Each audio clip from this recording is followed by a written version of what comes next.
پێش دیارە وەختی عەسر و ئەوانە بووە مامۆستا مدیری دیارە تەلەفۆنی لۆ ئێرەکی دێرۆ یان دەبی لەسەر مەسوولاتی خۆ بیهێرنەوە هەتا یەکشەمێ چونکە پێنجشەم دیارە لە من ئەو کاتی لە دەوامێ بوو لە ئێوارەی پێنجشەم شەشی دوو نزانم مامۆستا بوو یان مدیر بۆ تەلەفۆنی لۆ خێزانێ من کردێکە داریمە ژانەش جێگرتیە ئەوانش توێ هیناکیان و لێرە برتیانە خەستەخانێ دەگە ئەم بەخۆرە داوام بەس دەگە زیرانێکی مەچووە لێرانە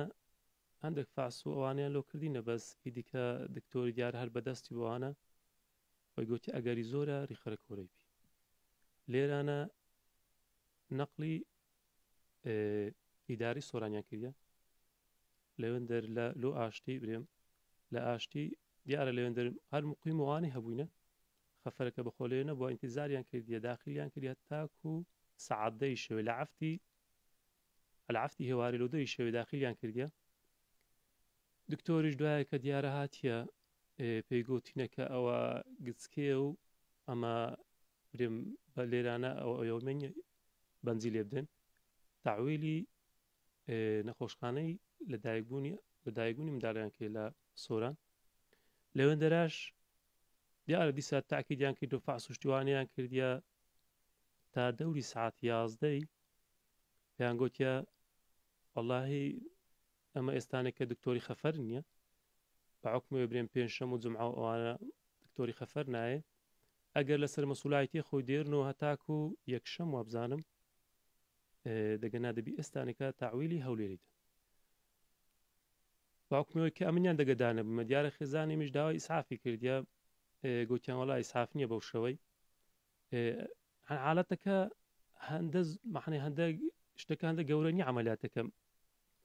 تەعویلی هەولێرێ بدەن و یان ئەوە ئەگەر پێشمانە لە لای واش زروری بووە کۆبی دکتۆری خەفەر نەبی ئەگەر زروری بی دەبی دکتۆری خەفەر هەبا ئەجە لە ئاشتی با یان لەوێ بە یان وەبرێن بانزنیا ئێزە دیارە پاشی لەسەر یعنی کە خێزانێ میشمۆر کردیە ئەو هەندێک کە مایتۆ تاکۆ من چووم سعاتی 11 و شتەچی وهانە بوو برنە ئەو خەستەخانەی ئەهلی پێرێن هێلاڤ وابزانم سنتەری هێلاڤە نەخۆشخانە هێلاڤە نزانم لەوێندەر دکتۆری بەنج هەبووە دکتۆری عەمەلیاتەکەش هەبووە بەس پرسیارەکە لێرە ئەوەیە لە قەزایەکی گەورە و گران و چڕوانزێ لە ئیدارەی سەربەخۆ کە دوو نەخۆشخانەیان پێکردینە یعنی دکتۆر ئێجە لێرەکو پێویست چی ئەولۆ نەکرا لەوێندەرش یان دکتۆر نەبووە یان بەنج نەبووە لۆ ئەمە ناچاری نەخۆشخانەی ئەهلی بکەن یان ناچاری ئەوەن بکەن بیبینە هەولێری یان ئەگەر زۆر شوڕە ئیسعاف لۆ نییە یعنی هەندێک پرسیار هەنا ئینسان لۆی دروستە بی ئێجا باوکمەوەی کە ناچار بووین لە خستخانی ئەهلی لۆ بکەین شتەکە هەندە ئەوە نەبوو ساعت 11 لادا بوو لەوانێ